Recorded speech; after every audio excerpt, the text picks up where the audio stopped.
Bonjour à toutes et à tous. Donc avant de laisser la parole au professeur Parker et à nos lauréats de nos appels à projets recherche, alors on souhaitait vous indiquer que désormais sur la plateforme, il y a un lien. Alors je vous le montre ici pour vous nous laisser vos commentaires sur ces journées. C'est vraiment super important pour nous d'avoir ce retour et puis ça va nous permettre aussi pour la prochaine édition de faire encore mieux. Donc voilà, n'hésitez pas à cliquer sur ce lien. Ça va vous amener sur ce questionnaire de satisfaction. Voilà. Très rapide à remplir, mais vraiment qui va être très riche pour nous. Et puis pour nos orateurs en présentiel, n'hésitez pas à scanner le QR code sur du coup la porte d'entrée. Merci beaucoup. Je vais laisser la parole au professeur Parker. Merci. Donc Gérard Amarenko et moi, on se propose d'animer cette session recherche. Donc c'est un rendu sur l'avancée des principaux travaux ou des quelques travaux de recherche qui ont été financés par la filière Neurosphinx. Et je rappelle qu'au cours des 2 dernières années, 14 projets de recherche conséquents ont pu être soutenus et défendus financièrement pour un montant total de 655 000 € grâce à la filière. Donc j'appelle Steven Knafo pour Single Cell Spinal Cord Atlas. Merci Steven.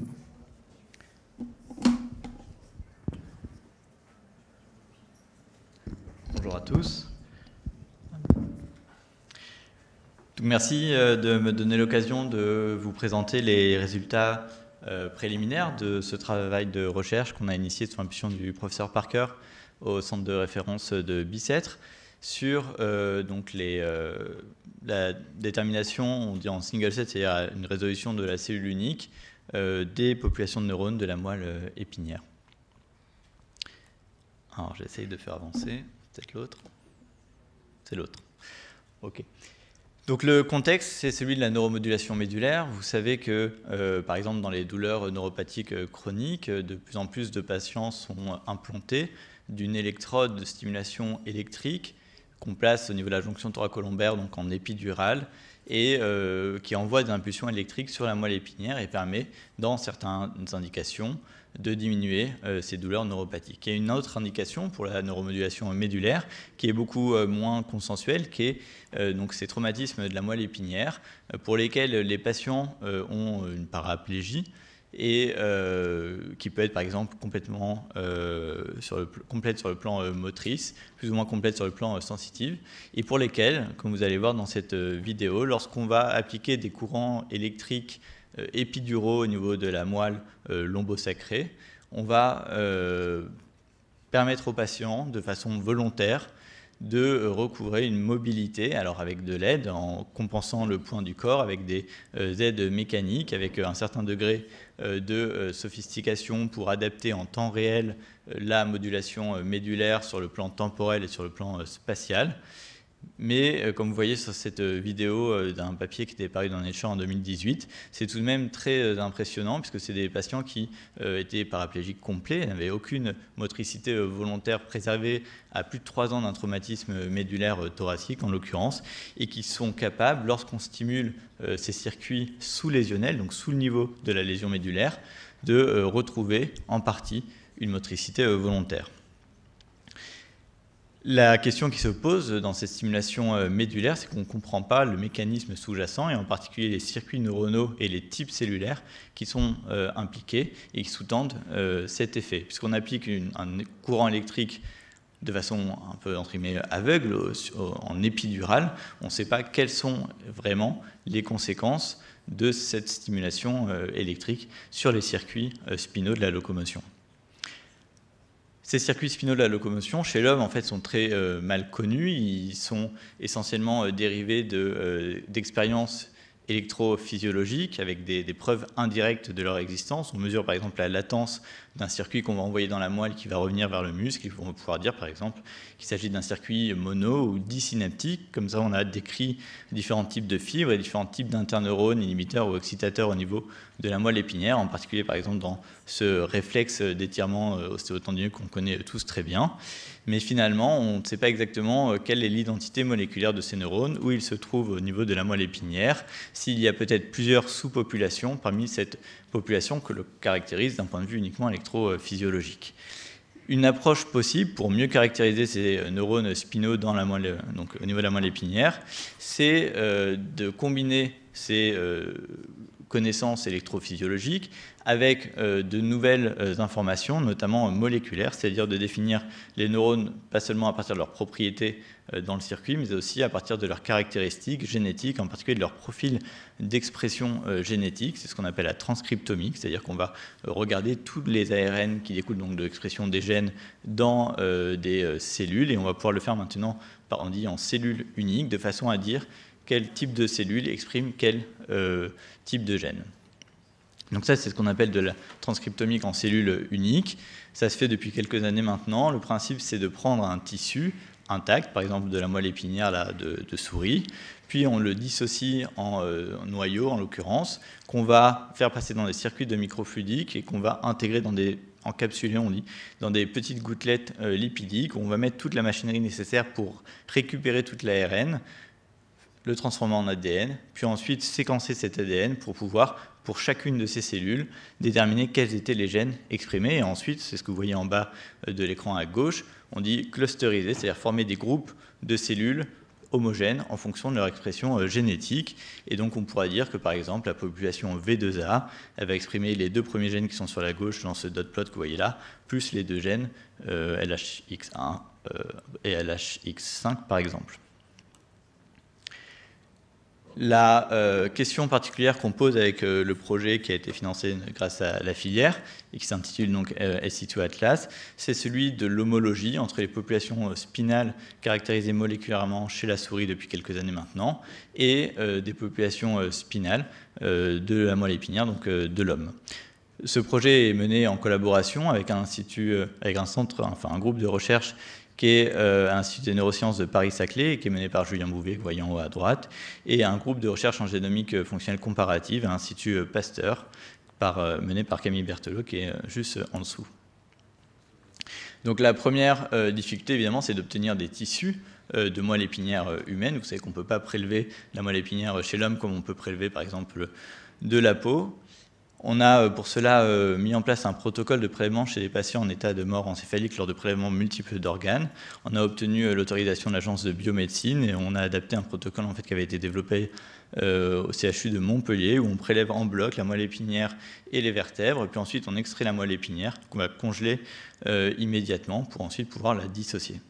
Donc on a pu faire ça à Bicêtre sur 4 patients, desquels on a donc récupéré la moelle épinière, congelée, puis dissociée en noyau unique. Et ensuite, on a appliqué cette technique de transcriptomique en cellules uniques pour retrouver les différentes populations de cellules qui composent la moelle épinière. Vous voyez les neurones, les oligodendrocytes, les astrocytes, la microglie.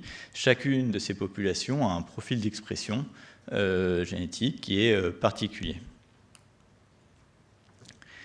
Ce qui a été intéressant, c'est qu'on a pu comparer ces profils transcriptomiques obtenus chez l'homme avec les profils transcriptomiques qu'on a obtenus chez la souris. Alors, la principale difficulté pour les neurones, c'est qu'en fait, ces neurones dégénèrent très vite et il y a forcément un temps d'ischémie entre le moment où l'aorte est clampée et le moment où on peut prélever la moelle épinière. Donc ce qu'on est en train de faire, et qu'on a fait le mois dernier et qui a fonctionné, c'est d'enrichir nos populations de cellules en neurones à l'aide d'un triage par fluorescence. Donc on met un anticorps fluorescent, puis ensuite on va récupérer que les cellules qui sont marquées par cet anticorps spécifique des neurones qui est fluorescent, et ainsi pouvoir récupérer une majorité de neurones et augmenter la puissance statistique pour pouvoir clusteriser uniquement les sous-groupes de neurones. Le complément de cette approche transcriptomique, c'est d'avoir aussi un complément morphologique, c'est-à-dire que c'est bien de savoir quelles sont les populations de neurones et quels sont les gènes qu'ils expriment, mais c'est encore mieux de pouvoir les relier aux connaissances morphologiques et électrophysiologiques qu'on a, même si elles sont peu nombreuses, dans la moelle épinière humaine. Donc l'objectif, c'est de pouvoir faire des cultures organotypiques, c'est-à-dire que ces moelle épinière humaine, on va pouvoir les mettre en culture, dans des petits inserts de culture cellulaire, et puis ensuite pouvoir faire par exemple de la fluorescence in situ à partir de marqueurs génétiques qu'on aura identifiés en transcriptomique pour dire voilà, cette population qu'on retrouve dans ce cluster, il exprime tel et tel gène clé qu'on va retrouver à tel endroit de la moelle épinière, voire ensuite pouvoir reconstruire la connexion, et notamment en reconstruisant l'axone du neurone, pour dire, en plus, ce neurone qui exprime ces gènes, qui se trouve à cet endroit, il va se connecter avec telle et telle cible cellulaire. Donc c'est toute une façon de reconstruire en fait les circuits neuronaux dans la moelle épinière humaine, et qui, on l'espère, pourra déboucher sur des techniques de neuromodulation génétiquement ciblées, c'est-à-dire que plutôt que d'appliquer un circuit, enfin un courant électrique sur la dure mère à la face dorsale de la moelle de façon un peu aveugle, on pourrait, à l'aide notamment d'outils qu'on appelle optogénétiques, cibler la neuromodulation médulaire vers les populations de neurones qui nous intéressent. Donc en pratique, c'est une nouvelle façon entre guillemets de classer, de décrire les neurones dans la moelle épinière. Le protocole de prélèvement de moelle épinière humaine chez les patients en état de mort encéphalique, c'est une possibilité unique qu'on a mis en place qui nous permet de recueillir du tissu médulaire humain frais. Il y a pas mal, comme vous imaginez, d'enjeux sur le plan computationnel parce que c'est beaucoup d'informatique en fait pour regrouper les neurones en fonction de leur profil d'expression. Et tout l'enjeu va être de pouvoir relier ces résultats computationnels avec des résultats plus classiques sur le plan anatomique et éventuellement sur le plan clinique. Voilà, je vous remercie de votre attention.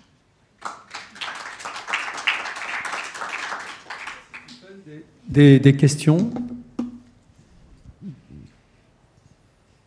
À quel endroit de la moelle épinière? Est-ce que la répartition des neurones est strictement identique au niveau cervical, dorsal, du cône ou Non, probablement pas. Nous, ce qu'on fait, c'est qu'on prélève la moelle entre T9 et L2. Donc en fait, c'est la partie basse de la moelle épinière.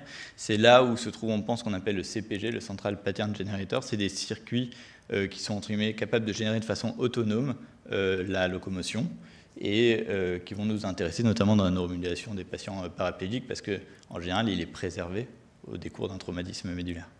On est tout près des centres de l'éjaculation. Peut-être qu'il y a des choses à faire là-dessus aussi. On a vu des belles images au congrès As-de-Pique, là auquel Fabrice avait assisté, de Grégoire Courtine, qui fait marcher ses paraplégiques comme ça, et c'est assez les rats. La vidéo que je vous ai montrée, c'est donc la vidéo qui est issue de son labo. Il y a quelques équipes qui font ça. Il y a même une étude clinique qui est actuellement en cours en France. Après, ce qui ne transparaît pas quand on voit la vidéo du patient paraplégique qui remarche, c'est que derrière, il y a énormément en fait, de technicité pour pouvoir mettre en place cette stimulation qui, si on l'applique juste comme ça, ne marche pas, qui nécessite d'être coordonnée en temps réel, dans le temps et dans l'espace. Et c'est toute la difficulté de cette technique qui fait que, alors qu'elle est finalement décrite depuis plus de 10 ans, et pas du tout une technique de pratique clinique, quoi. Il semblait que ça marche pas mal dans les dysréflexies autonomes du paraplégique. Il y a un dernier papier là, qui vient de sortir là-dessus. Ouais, et c'est pour ça que finalement, ils essayent aussi de trouver des niches, par exemple la dysautonomie, pour appliquer de façon peut-être un peu plus pertinente là. Ouais. Merci. Pas d'autres questions? Merci. Eh ben, on va passer à la communication suivante, qui est celle de Alice Faure et de Jessica Pinol sur l'évaluation de la radiomique, de l'urodynamique et de la protéomie dans la caractérisation du dysfonctionnement vésico-sphinctérien des enfants avec une vessie neurologique congénitale.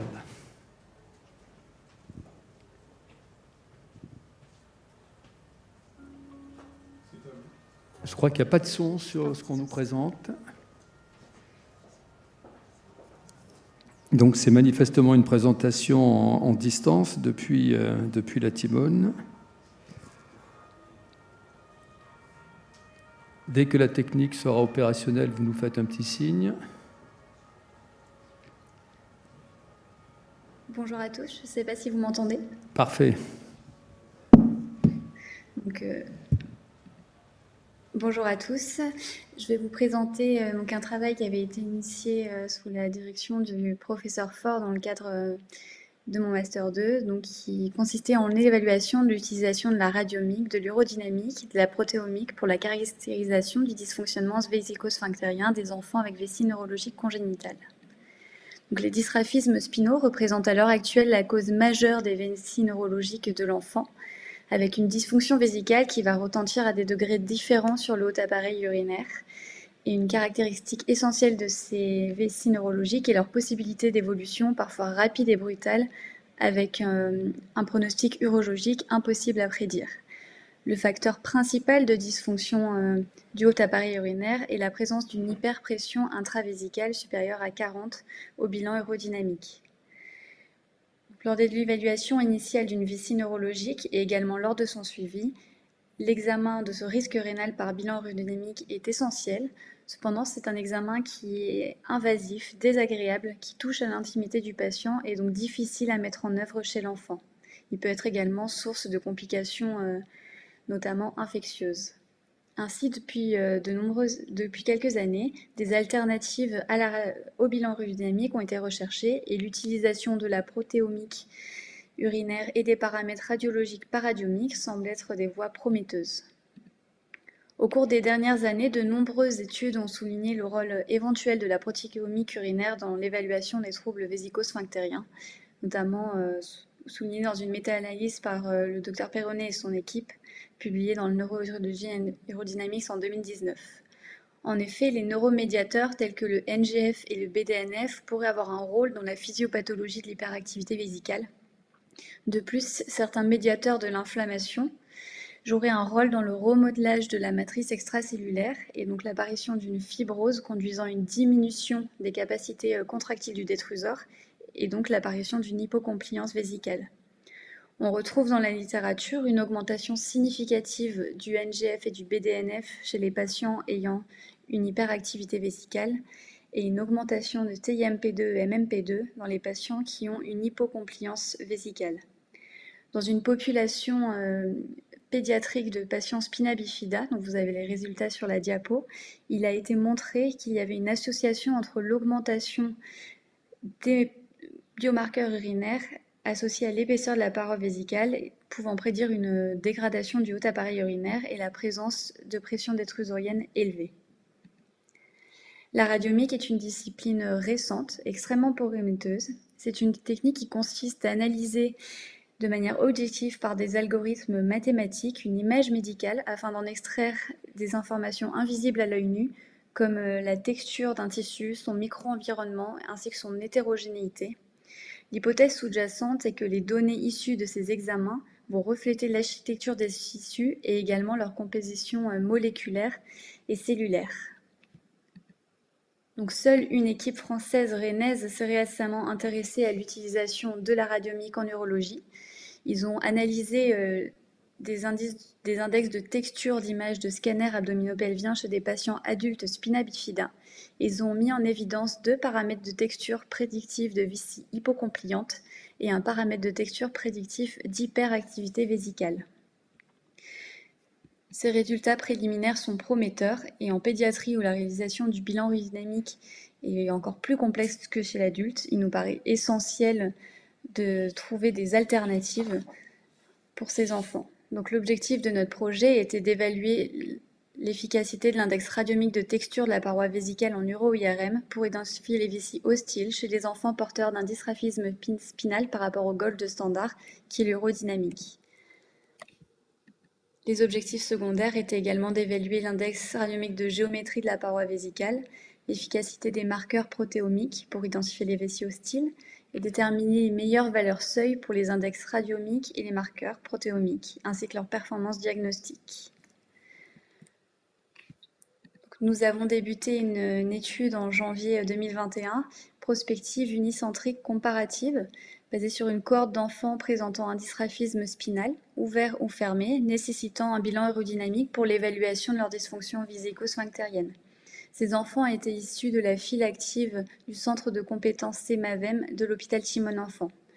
Étaient inclus toutes les filles et les garçons de moins de 18 ans avec un dysgraphisme spinal, présentant une incontinence urinaire, vidant spontanément leur vessie ou à l'aide de cathétérisme intermittent, affiliés à la sécurité sociale ou ayant droit et dont les parents ou représentants légaux parlant français ont manifesté leur non-opposition au recueil de données des enfants. Les patients qui présentaient un agrandissement vésical ainsi qu'une infection urinaire fébrile étaient exclus. Donc, tous ces enfants ont bénéficié d'une évaluation urologique, avec notamment la recherche d'une incontinence urinaire qui était définie comme la présence de fuite lors de l'examen clinique ou le port de protection, et quantifiée à l'aide d'un calendrier mictionnel nous permettant d'évaluer le score de Scholl-Blocklow.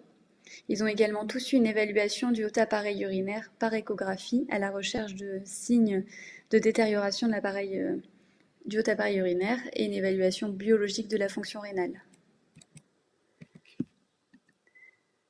Tous les enfants ont bénéficié d'un vidéo bilan urodynamique et on remercie grandement la filière Neurosphinx qui nous a permis d'acheter une colonne de bilan urodynamique dans le cadre d'un appel à projet nous permettant ce financement. Donc, sur ce bilan urodynamique, on regardait 4 paramètres comme déterminés dans les guidelines: l'hyperactivité détrusorienne, la pression détrusorienne maximum avant une miction, la pression détrusorienne lors des fuites, qui lorsqu'elle était supérieure à 40 était prédictive de dégradation du haut appareil urinaire, et la compliance vésicale, qui pareil, inférieure à 20, permettait d'identifier des vessies hostiles. Nous avons réalisé une uro-IRM chez tous les enfants. Donc, ce protocole n'a jamais été réalisé chez l'enfant, donc il a fallu le mettre en place de A à Z. Ça n'a été possible que grâce à la collaboration avec l'équipe de radiologie de l'hôpital Nord. Donc, c'était une uro-IRM sans anesthésie générale, sans injection de produits de contraste, donc pas de cathéter intraveineuse, ce qui nous permettait de rester le moins invasif possible. Afin de standardiser l'étude de la paroi vésicale, on procédait à un remplissage à 80% de la capacité vésicale théorique. Et donc sur les premiers patients, on a réalisé avec l'aide du professeur Chongmoine, donc la chef de service de radiologie, plusieurs séquences IRM afin de déterminer les séquences les plus discriminantes pour notre étude, mais permettant un examen le moins long et contraignant pour l'enfant. Donc, l'étude de la paroi vésicale de l'enfant restera un challenge. Donc, pour mettre en place un programme de segmentation automatique en vue des analyses radiomiques, on a dû procéder à plusieurs étapes, notamment une première étude sur une base d'enfants sains afin de déterminer si la segmentation de leur paroi était possible. Puis ensuite, on a fait une première étude préliminaire sur une base de données adultes qui représentait des bons modèles de vessie neurologique afin de définir ce programme. Toutes les images étaient exportées au format DICOM, anonymisé, vers le logiciel de segmentation et traitées à l'Institut Fresnel avec notre équipe de chercheurs. Donc ce programme de segmentation vésicale a été réalisé manuellement, puis semi-automatiquement pour définir un programme de segmentation. Donc il a fallu lisser les images afin de réduire le bruit,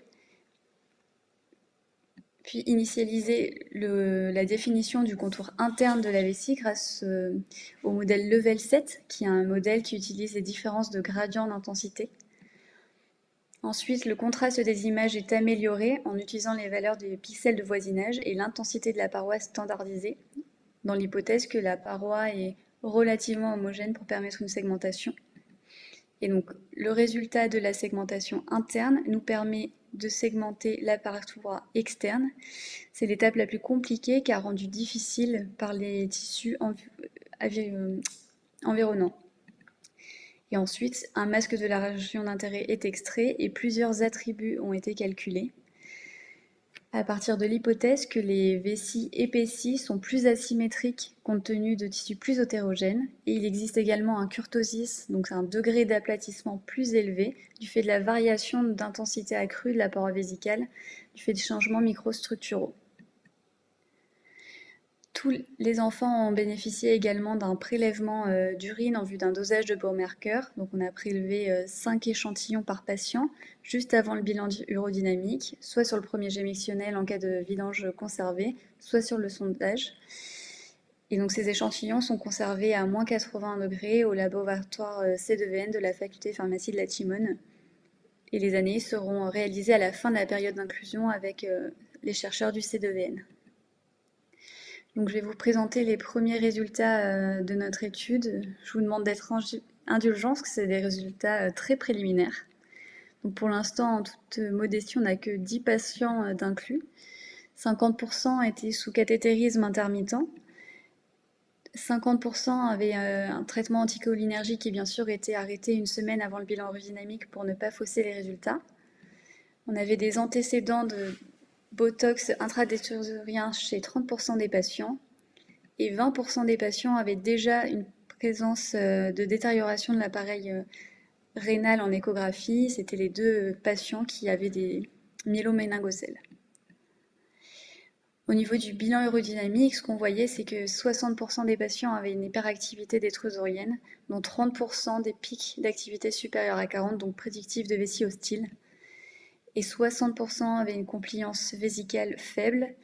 À noter tout de même que 20% des patients étaient des enfants de moins de 6 mois, donc avec une vessie immature et un bilan urodynamique qui est susceptible de se modifier dans l'avenir. Également, dans ce cadre de projet, on a pu bénéficier d'une aide financière afin d'acquérir un casque de réalité virtuelle, afin d'améliorer la prise en charge de l'anxiété et de la douleur chez l'enfant, et donc la réalisation de ces examens. Donc, je vais vous présenter les premiers résultats de radiomie que l'on a réalisés chez des patients adultes. Donc, c'était des patients qui souffraient soit de pathologie prostatique qui représentait un bon modèle de vessie neurologique, soit des vessies neurologiques. On avait 176 images, dont quasiment la moitié pathologiques, ce qui nous a permis de définir un programme de segmentation automatique de la paroi vésicale. Ces résultats ont fait déjà l'étude d'un premier papier et ont été publiés dans la conférence ISBI 2022.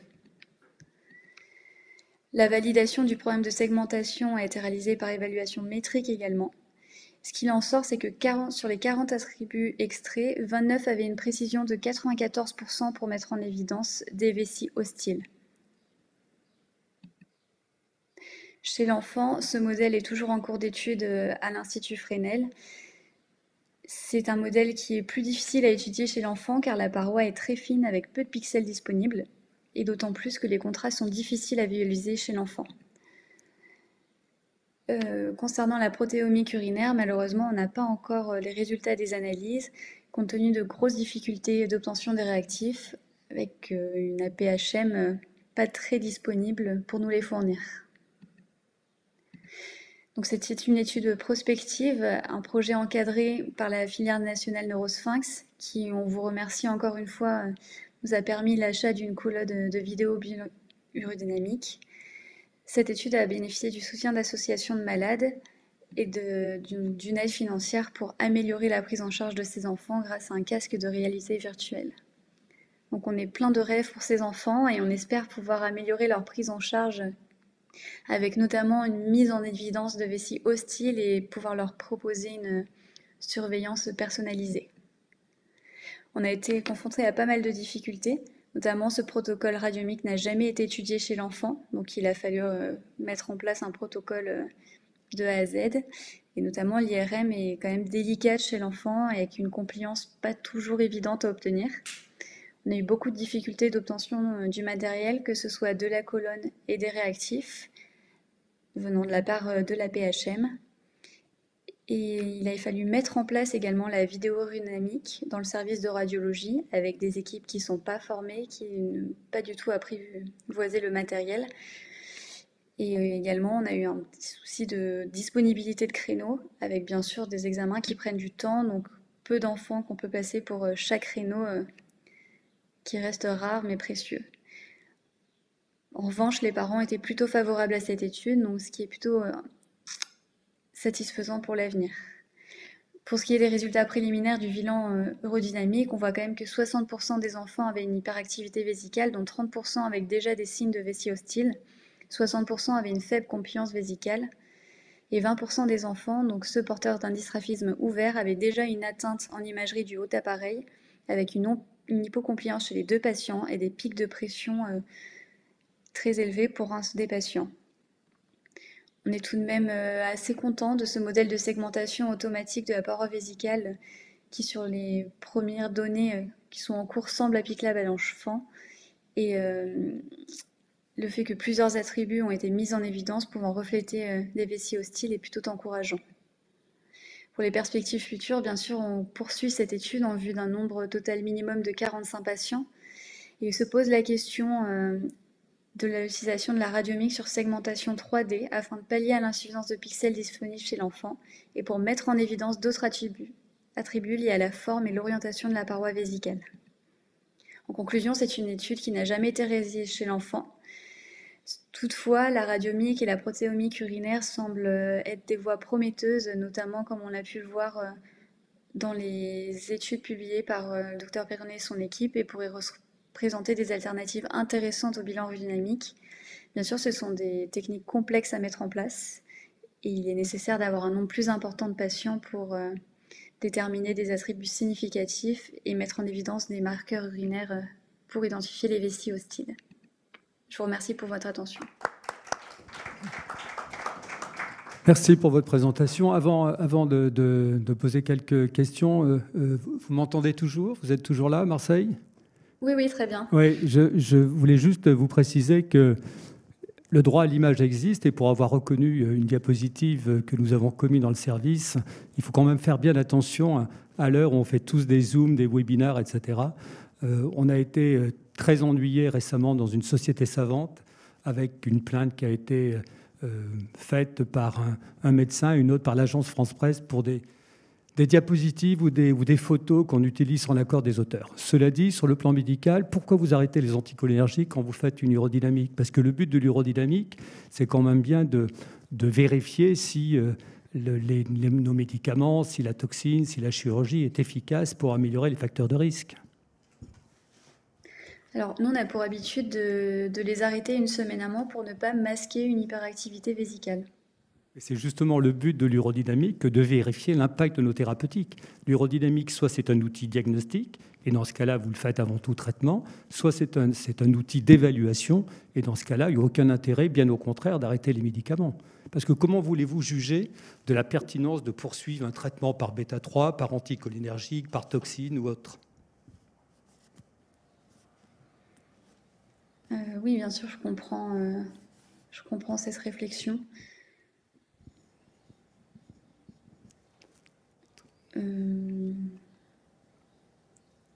On en reparlera dans un autre cadre, mais réfléchissez peut-être à ça pour le futur. Il y a peut-être un aspect diagnostic et puis suivi des traitements, quoi. Donc, merci. J'en profite pour remercier toute l'équipe filière, Rafik Monsouri, Iris Arsenakis et puis Célia, pour toute l'énergie qu'ils ont développée pour faire en sorte que l'argent des subventions aille bien aux utilisateurs avec l'établissement des conventions. Ça a été quand même un énorme travail et c'est très rassurant de voir que avec un délai d'un an, 1 an et demi, les travaux ont déjà très largement débuté. Donc j'appelle maintenant Irène Stella pour Equiquary, l'équipe de Nancy. Merci. Merci. Bonjour à tous. Je vérifie juste. C'est lequel qui marche? C'est celle-là. Donc, oui, je m'appelle Irène Stella, je suis neurochirurgien dans les services du professeur Klein à Nancy. On est centre des compétences MAVEM et donc je profite pour remercier toute l'équipe Neurosphinx de nous avoir supportés et d'avoir reconnu notre recherche qui concerne les contrôles de la qualité posturale chez les enfants porteurs d'une malformation des Chiari. J'ai l'habitude, malheureusement, très scolastique de commencer mes présentations avec les définitions, etc. Donc, je glisserai très rapidement. C'est justement pour préciser qu'on parle bien de la malformation des Chiari de type 1, selon la définition qu'on connaît tous, donc qui est caractérisée par une étroitesse de la fosse postérieure ainsi que du foramen magnum par rapport à la population générale, comme on a été déjà étudié par différents papiers, mais surtout qui entraîne au niveau physiopathologique des troubles de la circulation du LCR, et ça est un élément indispensable pour comprendre tout l'éthiopathologie de ce qui est les parcours et les effets de la malformation de Chiari, comme typiquement la formation de la syringomyélie. Et c'est pour cela qu'en fait on retrouve par définition ces trois images qui sont complètement différentes, qui rentrent tous dans la définition scolastique de la malformation de Chiari, mais comme on peut noter, les images en haut par rapport à l'image en bas, à presque parité de ptose à la millimètre près des amygdales cérébelleuses, comme la situation soit différente dans l'image en bas, et en fait on voit les effets de cette situation. Donc, comme tous on connaît, quand on décide d'intervenir et de soigner la malformation de Chiari, le traitement est chirurgical. Il y a des paramètres qu'on utilise typiquement pour poser cette indication, paramètres parmi lesquels on retrouve la présence des symptômes typiques. Les symptômes, classiquement, se divisent en 4 typologies. Les maux de tête, les nucalgies surtout à l'effort, qui sont les points plus typiques, j'oserais dire, de cette malformation. Après, tous les symptômes de compression du tronc cérébral, où on retrouve les syndromes des apnées du sommeil qui sont assez fréquents, notamment chez les enfants. Après, on a les troubles de la moelle, les symptômes liés aux troubles de la moelle épinière, notamment chez les patients qui présentent aussi une syringomyélie associée, et quelques cas des syndromes cérébelleux aussi. Cela dit, tout jusqu'à là semble très linéaire et très facile, mais c'est vrai que parfois dans la pratique au quotidienne, quand on se retrouve devant certains patients qui ont des plaintes, et ça on l'a dit aussi au début de la section, ils peuvent présenter des symptômes qu'on oserait appeler comme symptômes atypiques, qui ont été définis comme tels récemment dans la littérature, et c'est le cas notamment de certains symptômes de compression du tronc cérébral qui, pris de façon isolée, parfois on a des difficultés dans la pratique au quotidien, encore une fois, à nous faire poser formellement l'indication chirurgicale. Parmi ces symptômes, il y en a surtout de ceux qui nous ramènent vers la sphère ORL, et c'est pour cela que je me suis un peu intéressée dans la littérature. J'ai trouvé que nos confrères ORL, ça fait depuis les années 60, qui se sont intéressés à la malformation de Chiari, avec des symptômes comme l'instabilité posturale, les nystagmus, mais aussi les vertiges, et encore les tinnitus, ou la perte de l'acuité de l'audition, avec des petites séries ou des kayseries chez des patients porteurs d'une malformation de Chiari, avec des symptômes qui se seraient ensuite améliorés après les traitements chirurgicaux.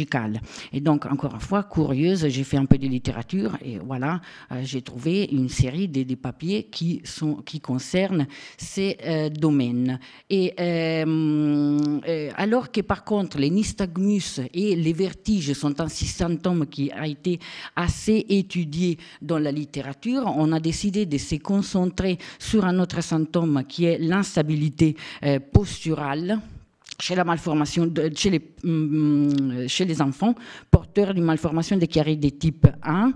Il faut savoir que les contrôles posturaux, pour faire une synthèse très rapide, consistent dans l'intégration de complexes d'informations sensorielles telles que les proprioceptives, les informations visuelles ainsi que les informations vestibulaires. Il n'est pas abusé, si on pense à l'anatomie, de penser qu'effectivement une pathologie comme la malformation de Chiari, qui concerne la zone du tronc cérébral et du cervelet, puisse avoir un impact sur les contrôles posturaux quand on regarde que tous les afférences et les efférences de ces voies qui, encore une fois, intégrées, contrôlent l'équilibre, passent par les noyaux vestibulaires, par les troncs cérébrales et par les cervelets, dans une série d'intégrations très complexes. Voilà. Pour quel mécanisme, ça c'est pas encore clair. Est-ce que c'est un étirement direct des noyaux, des paires crâniennes, ou une compression directe des noyaux ou des phénomènes ischémiques? Dans la littérature, j'ai trouvé à ma connaissance qu'il y a une étude qui s'est intéressée à cet argument, sauf que c'est chez une population des patients adultes et par le biais d'une posturographie dite statique. Ils ont quand même retrouvé que chez les patients qui avaient une dose des amygdales plus que d'un centimètre et avaient un risque, un index des risques des chutes plus élevé par rapport à les restes de leur population étudiée. Nous, on a la chance d'avoir dans notre institution l'Equitest, il s'agit d'une plateforme des posturographies dynamiques qui est composée par cette cabine, comme vous le voyez, avec des petits dessins. En fait, la plateforme met les sujets étudiés en 6 conditions sensorielles différentes. Dans la première est celle la statique, des bases, et à la fois dans ces 6 conditions sensorielles, la machine à la fois piège les informations proprioceptives et visuelles ou les annule complètement. Et au niveau de la plateforme, les oscillations du patient sont enregistrées. Et là, voilà, on voit comme dans les conditions, il y a les premières 3 conditions où l'entrée somatosensorielle joue le rôle principal. La quatrième, où l'apport visuel est le plus important. La 5e et la 6e sont les conditions les plus difficiles où il est créé un conflit intersensoriel. La machine, donc, calcule un score qui s'appelle les CES. Voilà, les Composite Equilibrium Score. Et pour vous montrer, ça c'est un exemple des tests où la machine calcule directement les seuils dans lesquels les patients, sur la base de sa taille et de son âge, est défini stable, que c'est la seuil gris, il est marqué en gris ici. Quand on retrouve des valeurs en dessous, il les marque en rouge. Et il y a des fois où les patients carrément est considéré complètement instable parce qu'il a dû bouger ses membres afin de pouvoir rester debout. Alors, on a, comme il est structuré cette étude, donc la population, encore une fois, est pédiatrique, des 6 à 18 ans. On a décidé de ne pas inclure les patients plus petits que 6 ans à cause d'un manque de coopération possible. Après, on a des critères, bien évidemment, de non-inclusion quand il y a soit des pathologies orthopédiques ou des pathologies autres invalidantes ou des maladies préexistantes de l'oreille, donc vestibulaires connues, qui nous empêchent donc de faire une évaluation correcte, ou aussi en cas de manque de consentement par les parents. Il faut savoir que cette étude ne modifiera pas du tout notre conduite à tenir par rapport aux décisions chirurgicales pour le moment. Et ça, c'est important à savoir parce que alors les patients passent par le biais de la consultation des neurochirurgies où un questionnaire nous permettra de recueillir les données anamnestiques sans en perdre. Les patients qui présentent des symptômes comme les vertiges, nystagmus ou des céphalées atypiques seront évalués par les confrères ORL et seront étudiés aussi par le biais de cette posturographie.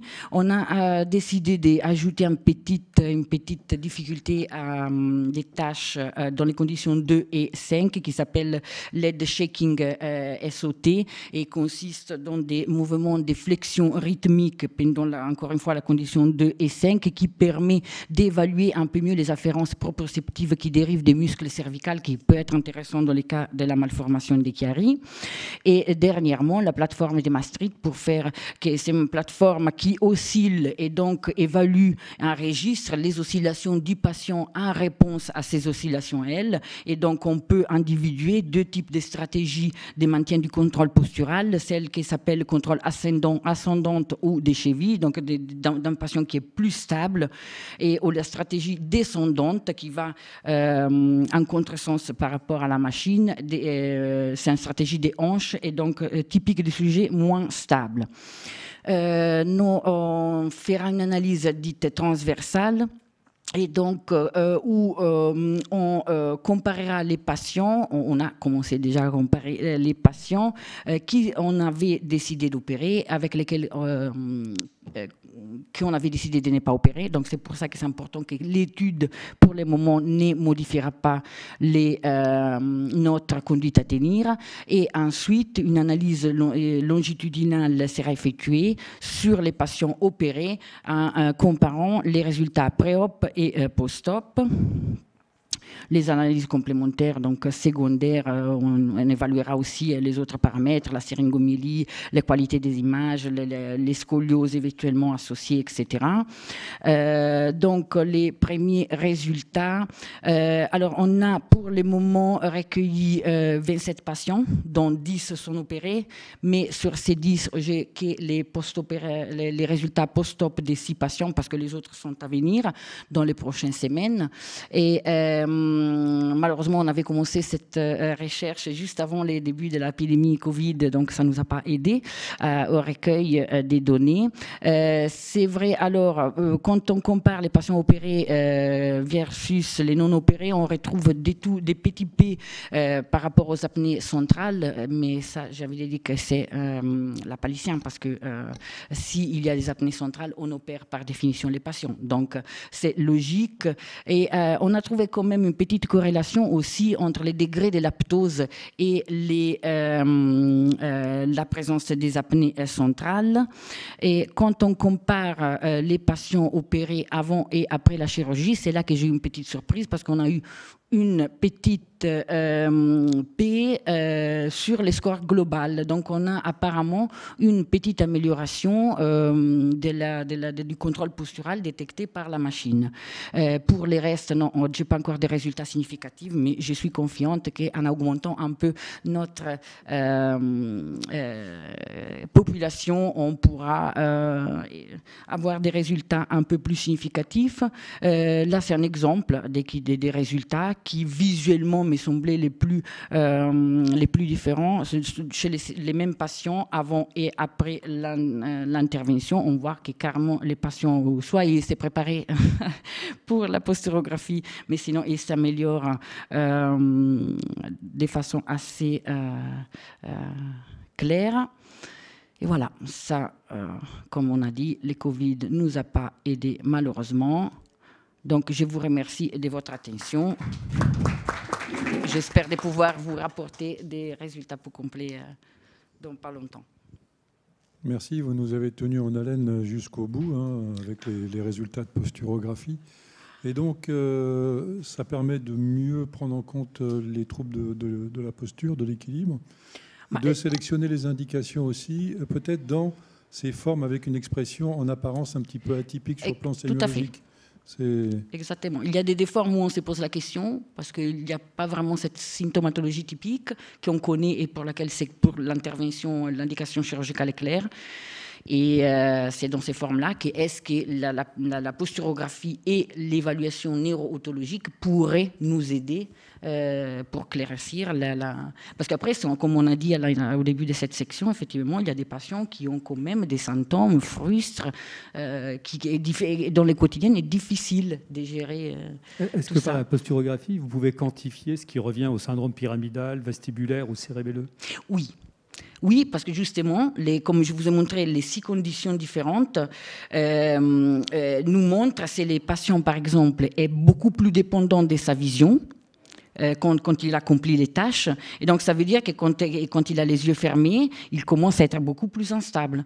Et donc, ça veut dire qu'il utilise moins sa proprioception, moins peut-être aussi son contrôle vestibulaire, et plus sa vision, et il a besoin de regarder pour savoir...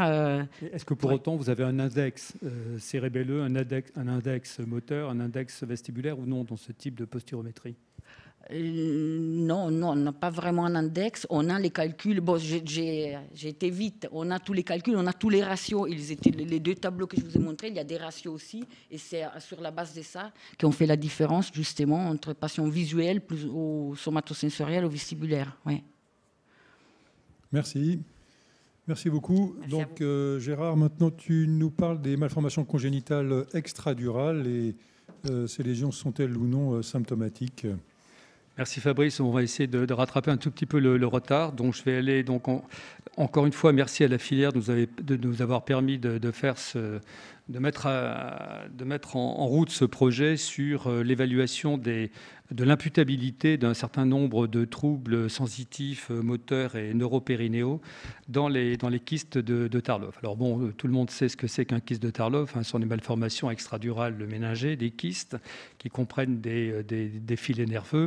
Vous savez que ça dépend en général au niveau de la racine postérieure, ça dilate l'espace arachnoïdien. Tout ça, c'est des données bien connues, mais jetez juste un coup d'œil sur la définition initiale de Tarlov, que je vous ai souligné, et vous voyez que Tarlov a décrit ces kystes d'une manière tout à fait anecdotique, sans aucune symptomatologie, et tout le problème est justement de savoir si devant des troubles moteurs, et encore une fois périnéaux, on peut imputer au Tarlov la genèse de ces troubles.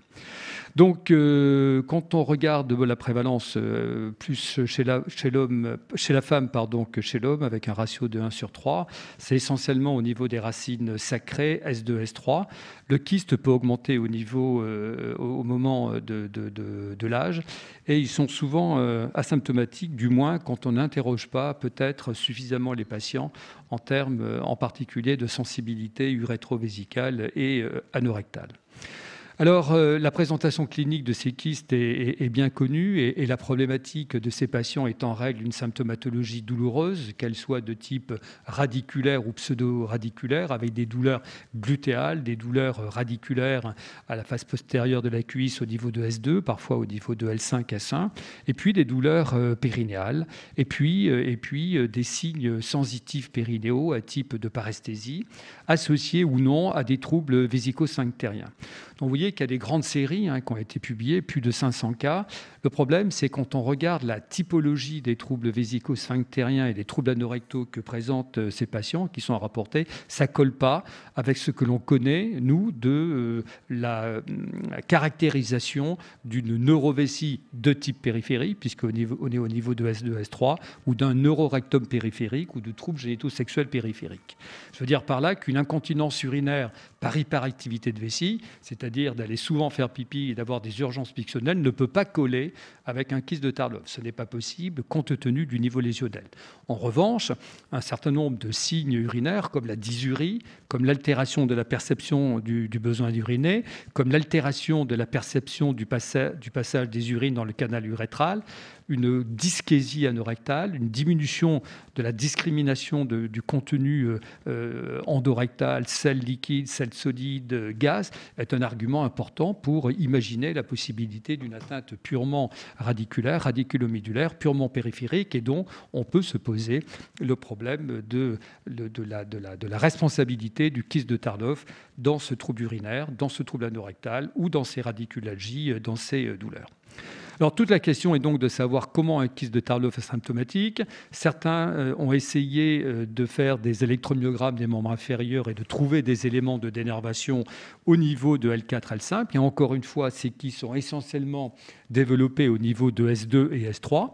Sur le plan, on va dire, neuropérinéal, sur quoi peut-on se céder ? On peut céder sur l'exploration électrophysiologique périnéale, lorsqu'on met en évidence une dénervation au niveau des muscles du périnée, sphincter strié anal, urétral, muscle bulbo-caverneux, lorsque les latences réflexes sacrés sont augmentées. Ce sont des arguments forts pour penser qu'il existe bien une atteinte du système périphérique, de la circuiterie sacrée.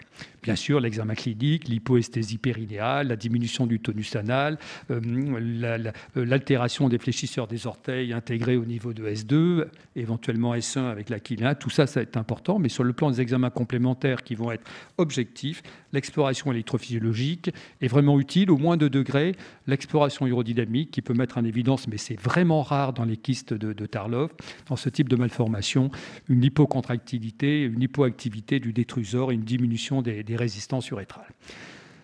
Cette étude a donc débuté, elle est même en partie terminée. C'est une double étude qui a été faite en France et en Angleterre, grâce à la mobilité de Claire Hansen. Vous voyez qu'il y a déjà un article qui est sorti dans le Journal of Neurology sur une étude qui a été faite avec l'équipe de Jalesh Padiker du service de neurourologie à Londres, où on a pris une soixantaine de patients et on a vérifié par une étude électrophysiologique s'il existait des altérations par des stimulations dermatomales au niveau des potentiels évoqués cérébraux. Et vous voyez qu'à peu près la moitié des patients qui consultaient pour une symptomatologie douloureuse, peut-être en rapport avec un kyste de Tarlov, on pouvait d'une manière à peu près objective et certaine rapporter ces douleurs, cette symptomatologie à l'existence de ce kyste. Alors évidemment, la vraie démonstration, ce serait j'ai mal, je fais des tests électriques ou l'urodynamique ou un algorithme de décision diagnostique, j'opère le patient, j'enlève la compression et je vérifie que tout disparaît. Mais pour ces patients, on n'a pas encore le résultat. Et je laisse la parole au neurochirurgien pour savoir quelle technique on pourrait proposer d'une manière à peu près certaine pour lever cet obstacle, pour lever cette compression au niveau des structures radiculaires. Ça, c'est une première étude qui est terminée avec Jalesh Padiker. Et la deuxième étude est en cours de publication. C'est une étude qu'on a faite ici à Paris avec Claire. Et donc, vous voyez, là, on a un peu plus de patients. On a 160 patients qui consultaient pour des douleurs du périnée ou pour des troubles vésico-sphinctériens sexuels ou anorectaux ou une association de ces troubles et chez qui on a réalisé un test électrophysiologique plus ciblé, on va dire, sur les racines sacrées, à savoir une électromyographie analytique à l'électrode aiguille des différents muscles du plancher périnéal et une analyse des latences réflexes sacrées du côté gauche et du côté droit. Et vous voyez que pour à peu près 30%, un tiers des patients, on a des arguments très forts par une association syndromique à la fois clinique, urodynamique et électrophysiologique pour penser que la symptomatologie pour laquelle se présentait le patient est vraiment en rapport avec le kyste de Tarlov, avec des arguments importants, notamment sur le plan de la neurophysiologie, sur le plan de l'altération des réponses sacrées. Après, j'allais dire, le deuxième et le vrai problème, c'est que fait-on de ces patients? Mais ça, ce n'est pas moi qui peux le dire, c'est les neurochirurgiens ici présents, puisqu'on n'a peut-être pas forcément beaucoup de réponses thérapeutiques. Je vous remercie.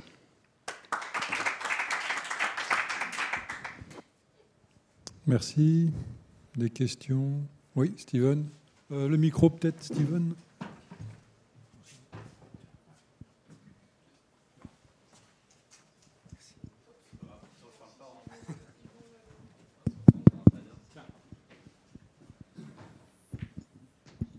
C'était juste parce que dans le titre, vous dites donc des malformations congénitales extradurales. Je m'interrogeais sur le terme malformation congénitale. Est-ce que vous pensez que les kystes de Tarlov, ce sont des malformations congénitales ou finalement est-ce que c'est des anomalies durales acquises et évolutives du coup? Je pense qu'il y a bien probablement les deux. Il y a des patients qui ont manifestement des anomalies congénitales et qu'on peut retrouver tout au long de la vie jusqu'à l'âge adulte, et d'autres qui sont manifestement acquis pour différentes raisons, parfois post-chirurgicales d'ailleurs. Est-ce que vous avez vu des évolutivités radiologiques de ces kystes au cours des suivis? Absolument. On a vu des kystes grandir, on a vu des kystes éroder les structures osseuses, on a vu des kystes encorbeller les racines sacrées, et on a vu une aggravation concomitante des troubles vésico-sphinctériens et sensitifs.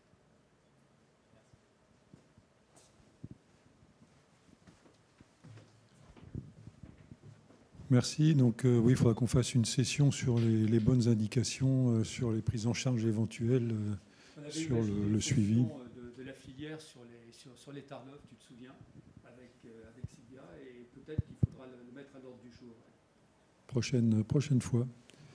Tout à fait, on avance. Donc Nicolas Turmel pour le fardeau psychologique et physique des aidants pour l'entourage familial et la validation d'un questionnaire. Donc l'hôpital Tenon. Bonjour à tous. Alors,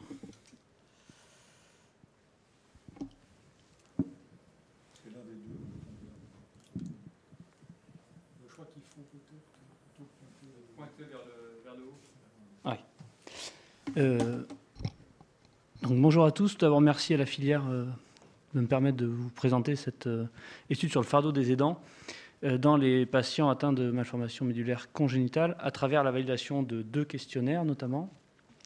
La première chose, c'est de définir le fardeau, qui a quand même une connotation négative, mais qui a des composantes différentes. Il y a un fardeau qu'on pourrait définir comme objectif, c'est-à-dire que le temps que l'aidant va passer concrètement avec son patient en termes de charge de soins, en termes d'organisation de son temps, que ce soit au niveau social, familial, professionnel ou même financier, et ce qui va relever du fardeau subjectif, c'est-à-dire que quel va être le vécu de cet aidant vis-à-vis de cette organisation qu'il va mettre en place pour aider le patient. La petite figure, effectivement, où on retrouve les principaux déterminants dans d'autres pathologies du fardeau qui peuvent être physiques, psychiques, sur le côté anxieux, dépressif, social, financier, et puis les soins qu'on va apporter. Il n'y a pas beaucoup d'études dans la littérature sur ce fardeau des aidants. Il y en a quand même dans certaines pathologies, plutôt en gériatrie, plutôt en neuro, mais sur le côté neurodégénératif, type Alzheimer ou Parkinson évolué, et puis en psychiatrie. La plupart de ces études, elles utilisent des questionnaires validés en langue anglaise. Parmi les questionnaires les plus fréquemment utilisés, il y a le Zarit Burden Interview qui a été validé dans les années 80, avec une composante également au niveau de la psychiatrie. Il est initialement composé de 22 items. Il y a plein de formes différentes du Zarit qui ont été validées secondairement, des formes plus courtes. On a choisi de vous présenter le Zarit 12 qui comporte 12 items avec des questions qui se cotent de 0 à 4 pour un score total qui va de 0 à 48, ce qui permet de catégoriser le fardeau en 3 catégories différentes, de pas de charge à charge faible à moyenne ou charge importante. Un autre questionnaire qui est fréquemment utilisé, c'est le Caregiver Burden Inventory, qui lui est composé de 24 items, qui évalue 5 domaines différents, sur la charge temporelle, celle liée au développement personnel, la charge physique, la charge sociale et la charge émotionnelle. Là encore, on cote les réponses sur 5 niveaux différents allant de jamais à énormément. Et ce questionnaire, il a été adapté, on va dire, pour des pathologies médulaires, mais chez des patients blessés médulaires, donc des pathologies acquises. Et évidemment, il va y avoir bien probablement des différences avec les malformations médulaires qui sont plutôt des pathologies congénitales. Cette étude elle a donc 2 objectifs différents qui vont se dérouler par étapes. Le premier objectif, c'est la validation linguistique et culturelle des 2 questionnaires que je viens de vous présenter dans une population de patients neurologiques, incluant évidemment des patients atteints de malformations médulaires congénitales, ce qui devrait permettre de réaliser la 2e étude pour étudier le fardeau des aidants et les déterminants dans cette population de patients. On a évidemment démarré la traduction des 2 questionnaires. Ça doit respecter un processus de validation statistique assez rigoureux. Et donc, on a fait la première traduction de l'anglais vers le français via 2 traducteurs bilingues indépendants natifs français. Ces 2 traductions étaient mises en commun avec une discussion avec un comité d'experts pour harmoniser le vocabulaire et l'adaptation culturelle de ce questionnaire. Et on a fait la retraduction du français vers l'anglais pour voir si ça correspondait bien à la version initiale. Tout ça pour obtenir une version pré-test du questionnaire, que voici, avec quand même des questions, ma vie sociale en a souffert, et la charge physique que représente l'aide au niveau des patients. Tout ça pour vous dire qu'il y a des questions qui peuvent être plus ou moins difficiles, et c'est la 2e partie, l'étape numéro 2 d'une validation de questionnaire. Ça va être de tester la compréhension des items et puis l'acceptation des items. Est-ce que ça paraît acceptable de poser ces questions aux aidants ? Ça, on est en train de le faire. Je ne peux pas encore vous présenter les résultats. C'est sur une trentaine de patients, on en a inclus une dizaine. Pour l'instant, c'est relativement bien et j'espère que ça devrait continuer pour pouvoir maintenir cette version du questionnaire et obtenir, après réunion d'experts, la version test du questionnaire qu'il faudra tester là sur une grande population d'aidants, aux alentours de 200 patients, avec 2 critères statistiques importants à valider qui vont être la validité interne. Est-ce que j'évalue bien le domaine que je souhaite? Ça, c'est le coefficient alpha de Cronbach. Et la reproductibilité du questionnaire. Est-ce que je peux faire confiance à mon questionnaire en le faisant passer à J0 et à J14 avec une corrélation des résultats qui doit être bonne via le coefficient de corrélation intraclasse. Ça, c'est pour la première partie. Une fois qu'on aura fait ça, on pourra faire la 2e partie qui va être l'étude du fardeau et des déterminants. On a débuté la rédaction du CPP, effectivement, pour pouvoir démarrer cette étude qui sera prospective multicentrique. Probablement que certains d'entre vous seront contactés pour participer à cette étude, j'espère.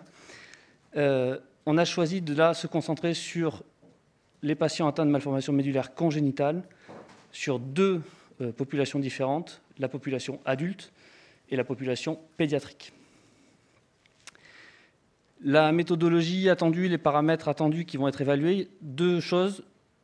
Une évaluation pour le patient, l'autonomie, l'état thymique, l'état cognitif, la qualité de vie, et puis comme c'est un travail qui est encadré par le professeur Amarenko, les symptômes vésico-sphinctériens qui seront étudiés de manière spécifique, on en a pas mal parlé.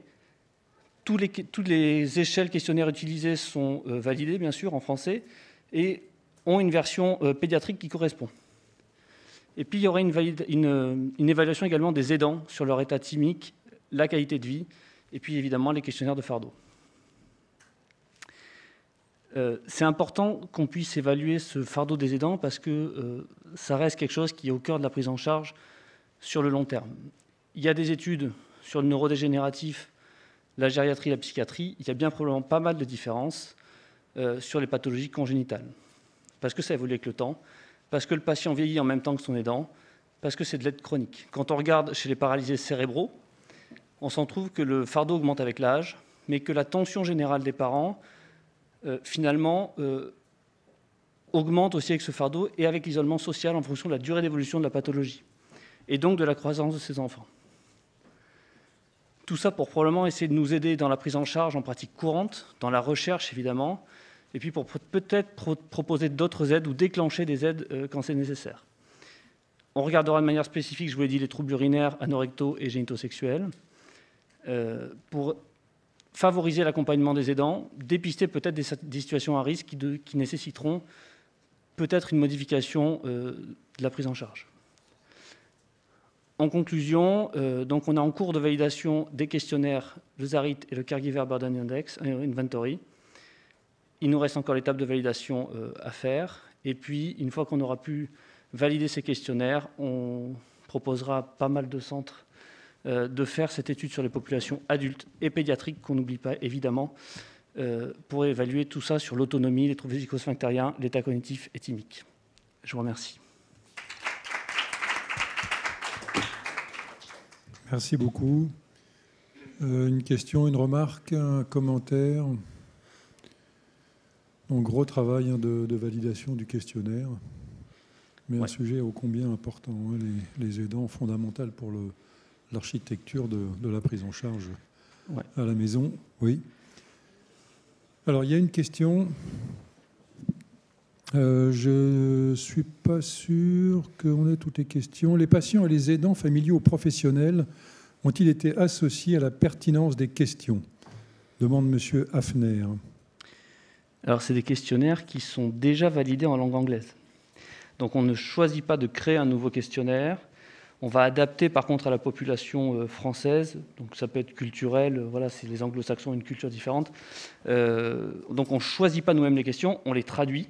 Donc, on ne va pas modifier, malheureusement, les questionnaires existants et les potentielles choses qu'on aurait critiquées, on va dire. Mais ce n'est pas une création de questionnaire que nous, on fait. D'accord, j'imagine que vous aurez ensuite un retour devant les associations de malades pour diffuser le... De toute façon, on va être obligé de faire appel aux associations de patients, de malades, parce qu'on va avoir besoin d'eux pour justement arriver à toucher les aidants et avoir un vrai retour de leur part. Merci. Alors, on continue. J'appelle donc la communication suivante. Docteur Mathieu Pesselon, étude pangénomique de patients porteurs d'un syndrome de Prune-Bailey. Merci. Je ne sais pas si le docteur Pesselon est présent ou s'il est connecté en visio. Il doit être connecté. Non ? Il est au bloc, si on peut l'aider, il n'y a pas de problème, c'est avec plaisir. Je suis en contact avec une infirmière. Ah, ok. Ben, il peut peut-être nous mettre la visio, qu'on voie un peu comment ça se passe dans son bloc. Est-ce que Iris ou Rafik, là, vous voulez annoncer le poster Célia ? Il y a aussi Parole invisible qu'on attendait. Alors ça dure 1h30, donc alors si Mathieu veut passer après. Dans 15 minutes, il est bon. Dans 15 minutes, il est bon. Apparemment. Je viens de chanter une petite chanson, mais je ne suis pas sûre que... Alors, l'appel à poster a été récompensé, Mado Gilanton et Docteur Le Marchand. Je peux rappeler donc que l'appel à poster a été récompensé ce midi, Monsieur Le Marchand, Docteur Le Marchand et Mado Gilanton, avec pour une somme symbolique de 200 €. Et puis toujours le questionnaire de satisfaction, si vous pouvez le remplir, parce que tous les ans on s'améliore, et c'est aussi sur la base de vos réponses. On a éclusé toutes les questions. Alors, qu'est-ce qu'on fait, Fabrice? On attend... Non, on n'attend pas. On conclut. Alors, on conclut. Je voulais remercier... alors, Madame Sarnaki aussi, je crois qu'elle avait une réunion ou une indisponibilité et... elle va peut-être me rejoindre. En tout cas, on voulait vraiment très, très sincèrement remercier tous les participants qui ont absolument joué le jeu. Le timing aujourd'hui, Fabrice, merci. Ce qui n'a pas été notre cas hier. Moi, encore une fois, je remercie toute l'équipe Neurosphinx avec qui j'ai la chance de travailler. Elle a été beaucoup remodelée, vous le savez, il y a 2 ans. Et je dois dire que c'est toujours un plaisir. Des gens avec des valeurs communes. Ségolène, Iris, Rafik, Omaïssa, Tiffaine, avec les aléas de la pandémie, des personnes qui pour la plupart ont été recrutées pendant la pandémie. Et puis ces journées, je trouve que le format est particulièrement adapté. On est tous là pendant 2 jours mobilisés, avec une cohérence, je trouve maintenant, qui vraiment se voit, fait plaisir. Des projets de recherche...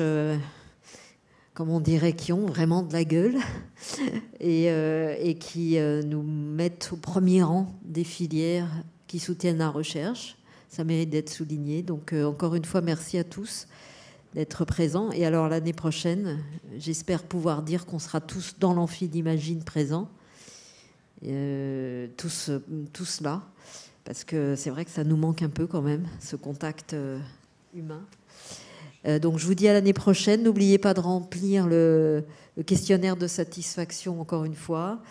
On rempile là ce soir sur une soirée tout à fait inédite, une fiction radiophonique.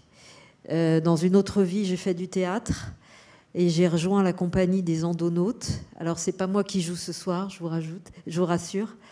C'est 3 étudiantes en master de linguistique qui se sont prêtés au jeu, si je puis dire, de se mettre dans la peau d'une jeune fille, ou plutôt 3 jeunes filles atteintes d'une malformation anorectale.